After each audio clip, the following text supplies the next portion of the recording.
So we are with Fabio Akita, a very well-known Rails evangelist in Ruby, and we've just finished the RailsConf 2010, so we'd like to have a few words from him on how he felt it was.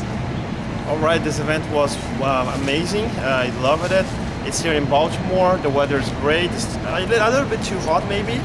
And the good thing is that we find a lot of good friends from Latin America, so many countries, Brazil, Argentina, Uruguay, Mexico. So it was good to speak in English, mixed with Spanish, mixed with Portuguese, so it was a lot of fun. And how do you feel the Latin community, the South American community in 2010, with you having brought the light in the spark of Rails and Ruby in Brazil? How was that process? How do you feel it's going? Like in every community, someone has to start it. We had a good keynote at RailsConf from Derek Sievers, and he highlighted how leadership models work. And people think that the first guy that starts is the guy, but actually it's the first follower and the guys that goes along with them that starts a movement.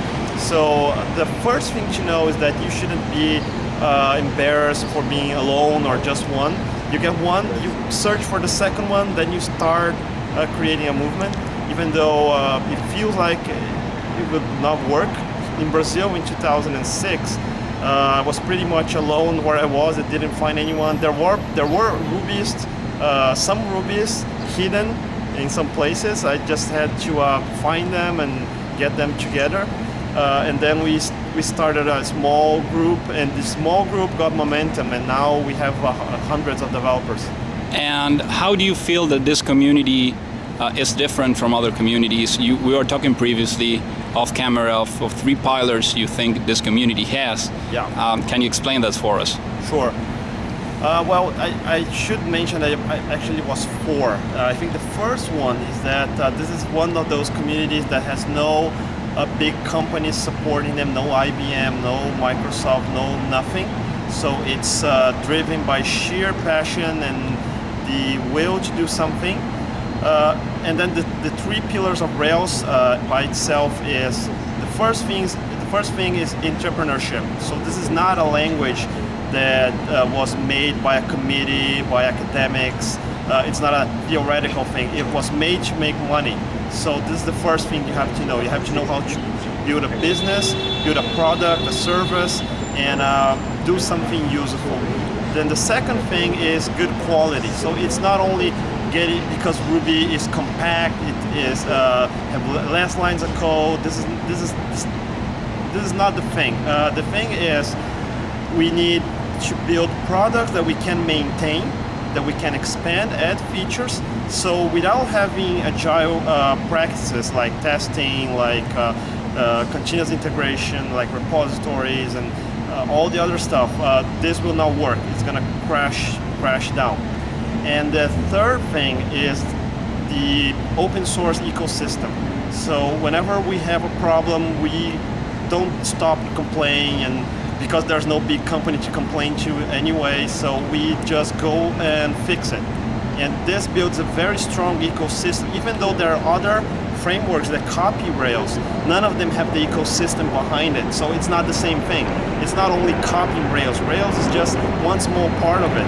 So in the Ruby community, we have things like RSpec, Cucumber, Thing, Event Machine, dozens and dozens of very high quality products. So that's very important. And with all this experience you have, Fabio is a very good interviewer, reporter, also in the Rails community. All the people you've talked, all these years of experience, lighting that spark that I was saying. What are the other tips that you would give someone that wants to start a community, want to start building something interesting around Rails and its community? Yeah, it is one thing to like something and start doing, using the technology. For example, many people see Rails applications, Ruby libraries, and they fall in love and they want to use it, and they lock themselves in their own rooms and start coding. This is nice, this is great, we need people like that, but if you are alone in some country or state or somewhere, the best thing is to try to find local people to make friends, to teach other people. For example, if there's no one using this technology, you should evangelize it, show them why you like it, why it's an advantage to use it. If your friends don't know how to do it, you can teach them. Then you start to build a group of people. Those people are going to evangelize by themselves, and so you really have to be active. So many people think they are shy, but I would say that they only need to try it once, and the inertia comes along, and you would just start building, writing material, writing blogs, doing interviews like this one, and meeting more people, which is important. Building a network, a strong network of friends around the globe, where you exchange information, where you will create your own materials. So this is very important. And you're hosting in Brazil now the Rails Summit. It will be called RubyConf, right? Yes, it is. It was Rails Summit for 2 years. So just to give a background, the first Rails event that we did in Brazil was called RejectConf 2007. It was in São Paulo, and it started with me typing an email to a mailing list and just saying, "Oh, how come we don't have a Rails event here? What do you think of having a Rails event?" And then people from many different places just came with suggestions like, "Oh, I think I can have a room in the university." And then some other guy came and said, "Oh, maybe I can sponsor the lunch break." And other people came and, "Oh, maybe I can talk about something, although I'm not that good, but I can talk." And then 60, 70 people gathered around in a room, and that was the first event. Then in 2008, we did Rails Summit 2008, the first edition. And amazingly, we were able to get 500 attendees, something like that. The second year, 2009, the same place, same venue, and we got 550 something attendees. And we're repeating it this year, October 26th and 27th.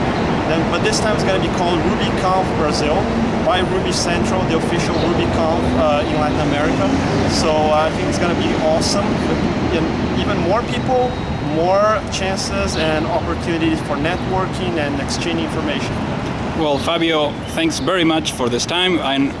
We know that you're very tired. You have interviewed a bunch of people, so stay tuned for Fabio's interviews that we'll post it in his blog, and hopefully we can put this one online too. And good luck to you all, and keep on learning. Okay, thanks, Fabio. Thank you.